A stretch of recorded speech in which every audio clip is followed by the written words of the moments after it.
말씀을 보겠습니다.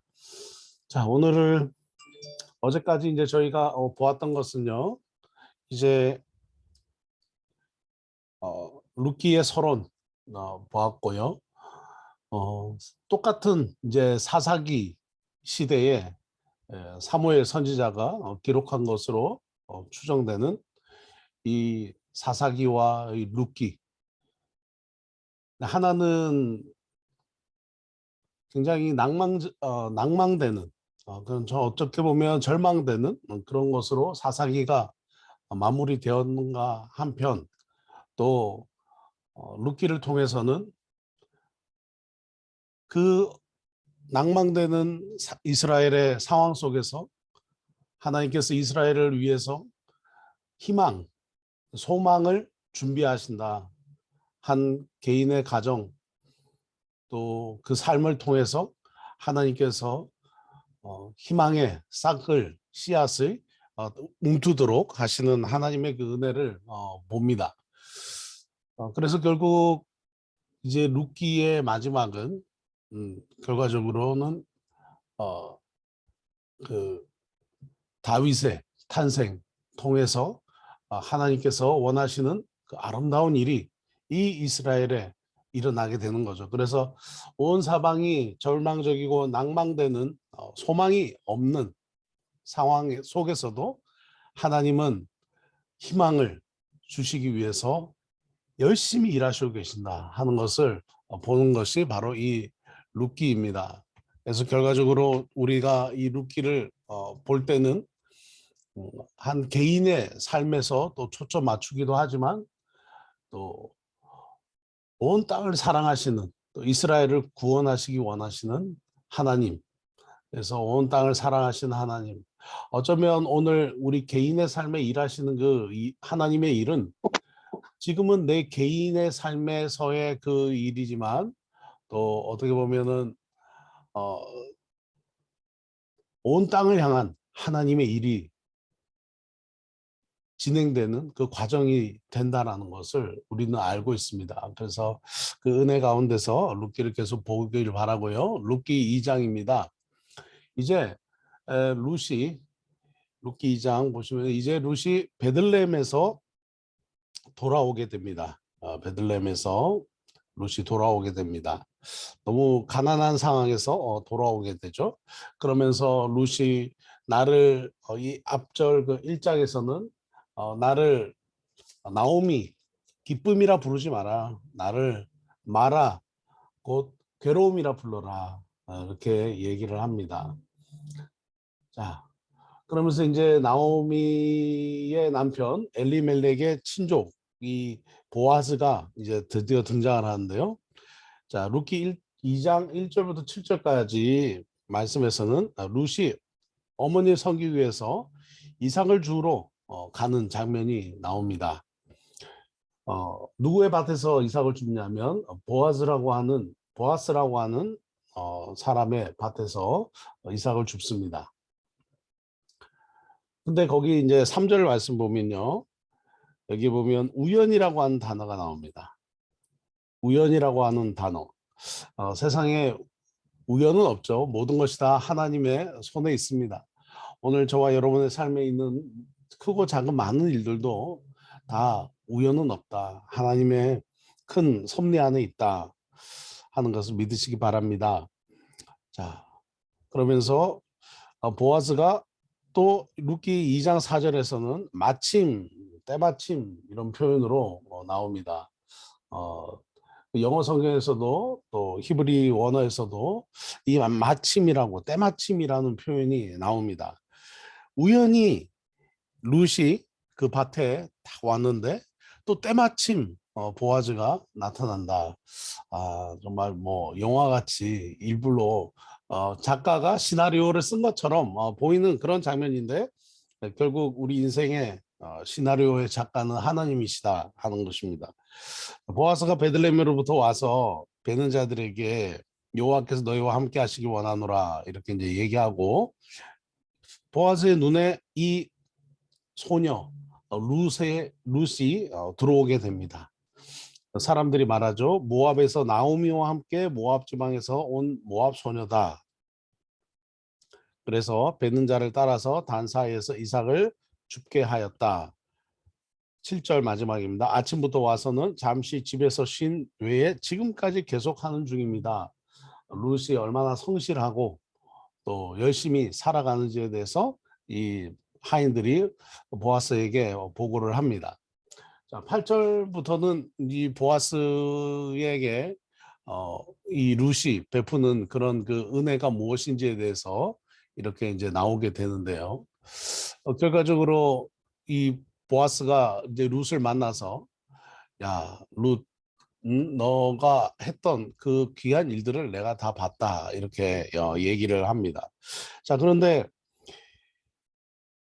이 이삭을 죽게 하였다라고 하는 것, 이 이삭 죽기는 여러분 우리가 그 모세오경 공부할 때 하나님께서 이스라엘 사람들에게 가장 불쌍한 사람들, 특히 고아, 과부, 또 가난한 사람들, 나그네들, 이방 외국인들 위해서 하나님이 만드신 법입니다. 그래서 당시에 가장 살기 힘들었던 이 가난한 사람들을 하나님께서 사랑하셨다 하는 그 마음이 엿보여지는 것이 바로 이 이삭을 줍는 것인데요.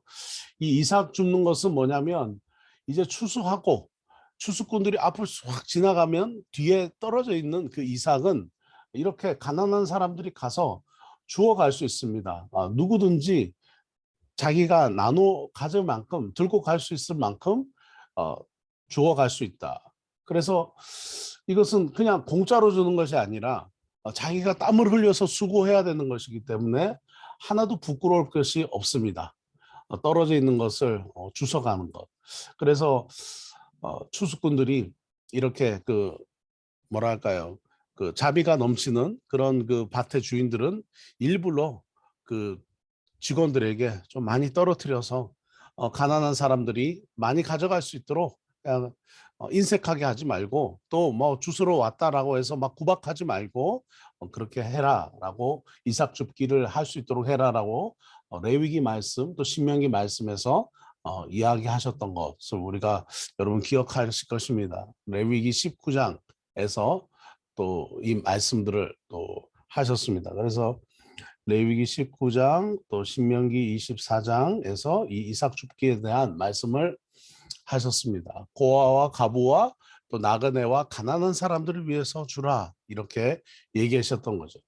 그러니 우리가 어떻게 보면은 이제 오늘날도 우리가 사업을 하고 비즈니스를 하는 이런 상황 속에서 또 여러분들 우리 청년들이 앞으로 이제 그 여러분들이 일하고 하는 그런 상황 속에서 우리의 수입이 100%다 나를 위한 것인가 내 것인가 물론 우리는 청지기 신앙을 갖고 있기 때문에 모든 것이 다 하나님의 것입니다. 그런데 또 하나님이 우리에게 맡겨주신 당부하신 이 수입, 인컴, 이 수입에서 어느 일부분은 결과적으로는 이 땅의 가난한 사람들을 위해서 또 이 땅에 또 고아와 가부와 정말 소외된 이들을 위한 어, 일부분은 그것이다 하는 것을 일부분은 가난한 사람들의 몫이다는 것이 바로 우리 신앙인이 가지고 있어야 될 믿음이다 생활이다 하는 것입니다. 그래서 우리가 교회 안에서 또 구제를 또 구제 헌금을 또 따로 떼어서 하기도 하고 그러지 않습니까? 그래서 이 뭐 저희 교회는 감사헌금과 11조 또 성교헌금 이렇게 있는데 어쨌든 우리는 우리의 삶 속에서의 그 일부분은 항상 기억해야 합니다. 이 수입의 일부분은 가난한 사람들의 몫도 있다 하는 것이 믿음의 삶이다 하는 것입니다.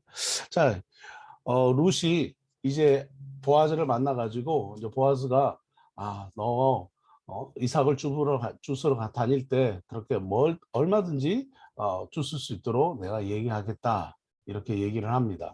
17절 보시면 14절 16절 보시면 로아즈가 룻에게 특별한 호의를 베풀고요. 그리고 17절부터 23절에는 룻이 나오미에게 이삭을 줍는 밭에서 보아스를 만난 것과 자신에게 특별한 호의를 베푼 것을 이야기를 합니다. 네, 물론 우리는 이제 결과를 다 알지만 이 그 17절에서부터 보면 이제 룻이 거의 볼이 한 에바를 주워갔다 이렇게 얘기하죠. 볼이 한 에바를 주워갔다 하는 것은 결과적으로 보면은 한 22리터 정도 되는 22리터면 아주 뭐 많습니다. 1리터짜리 병이 물병 22개까지 되니까요. 그래서 매일 나가서 이렇게 일을 하면 그냥 두 식구가 2리터 정도면 그죠?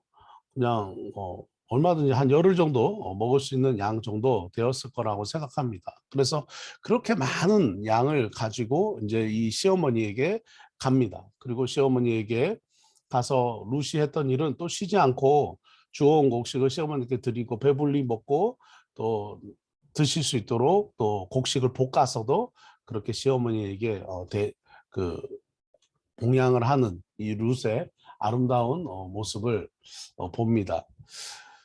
그러면서 이제 이 나오미가 룻에게 얘기하죠.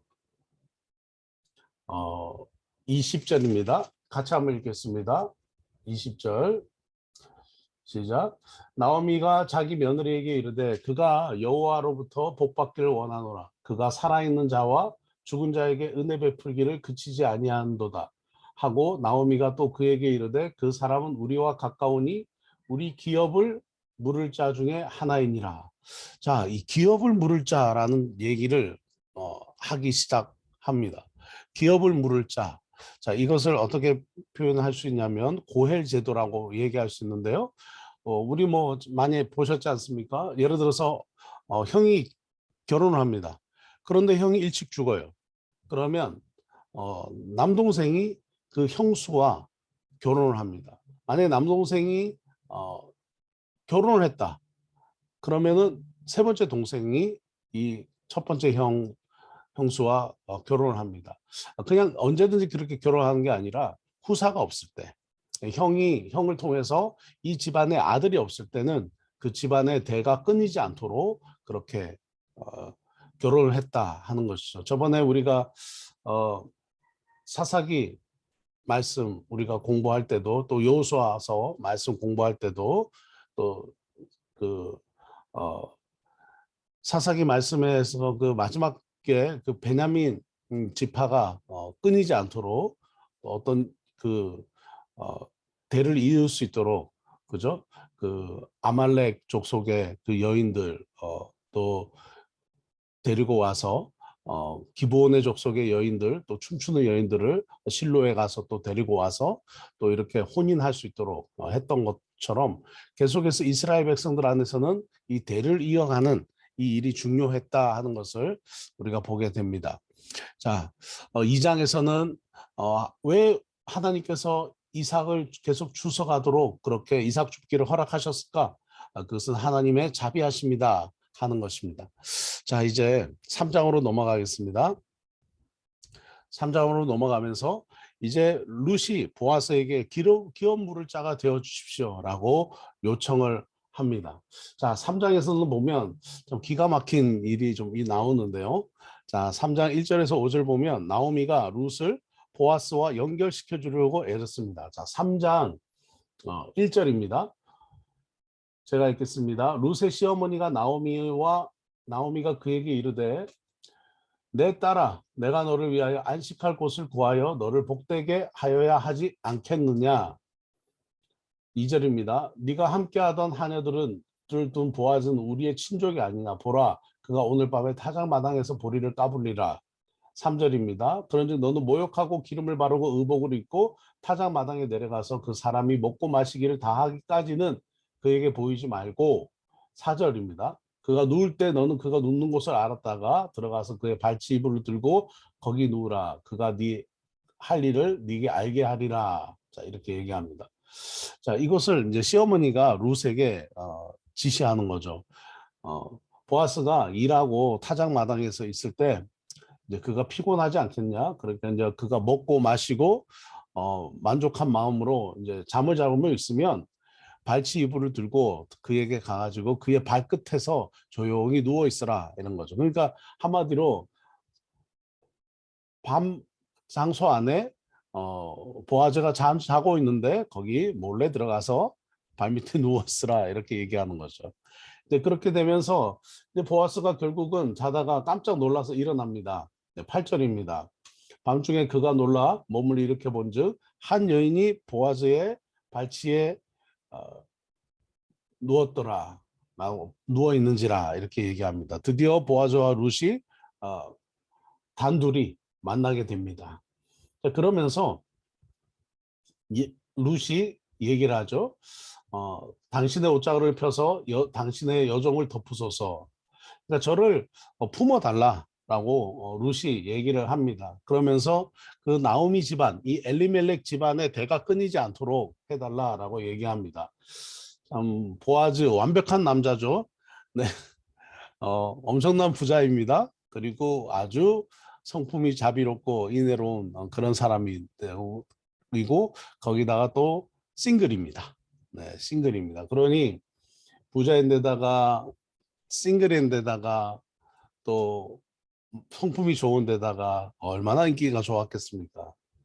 근데 이 사람의 삶이 얼마나 그 경건하냐면 이 사람이 10절에 보십시오. 그가 이르되 여호와께서 네게 복 주시기를 원하노라. 네가 가난하던 부하건 젊은 자를 따르지 아니하였으니 네가 베푼 인애가 처음보다 나중이 크도다.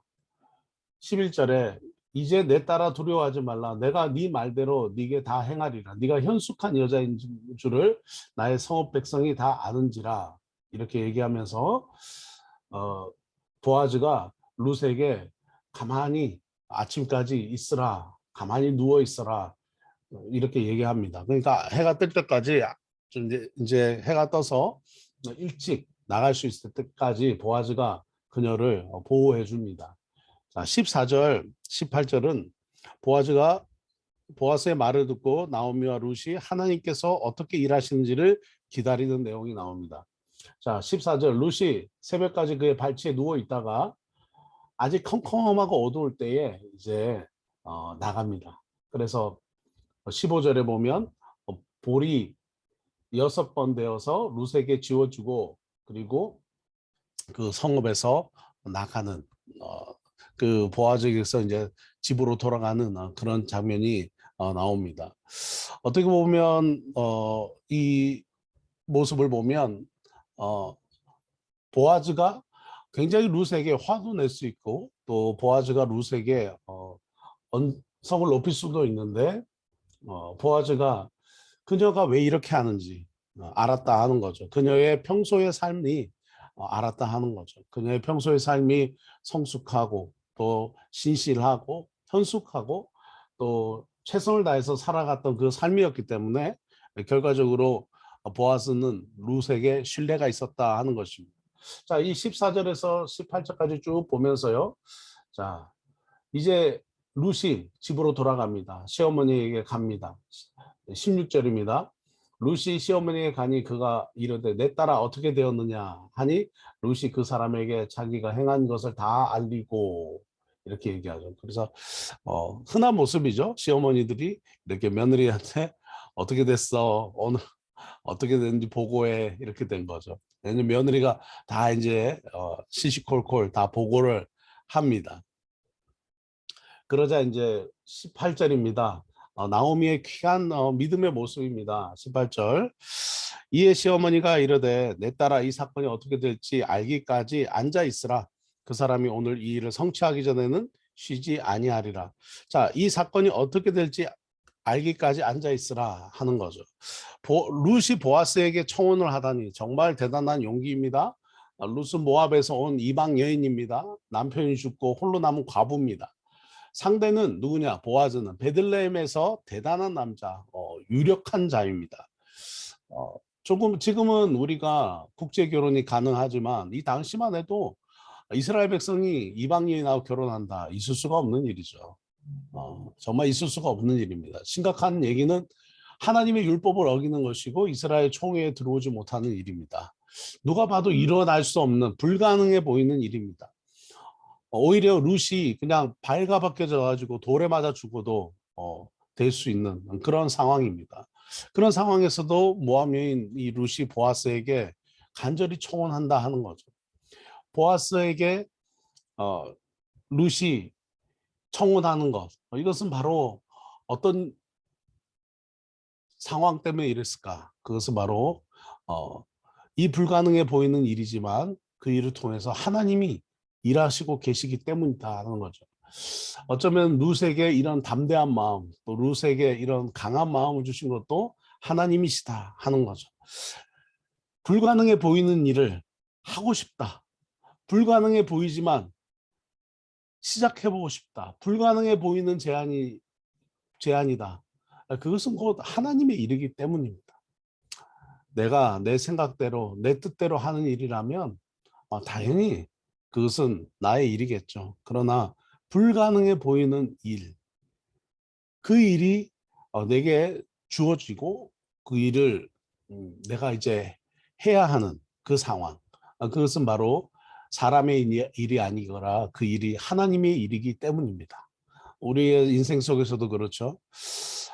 내 생각대로 하면 나는 내가 좀 편안한 일, 당연히 선택하고 내가 선택하는 건 당연히 이 길이고 내가 선택하는 것은 당연히 이 방향인데 이상하게 전혀 내가 생각하지 않은 그 길, 전혀 내가 바라지 않았던 그 길, 내가 상상하지 않았던 그 방향, 그것을 그것대로 우리의 삶 속에서 우리의 삶이 때로는 그런 방향으로 움직일 때가 있다 하는 거죠.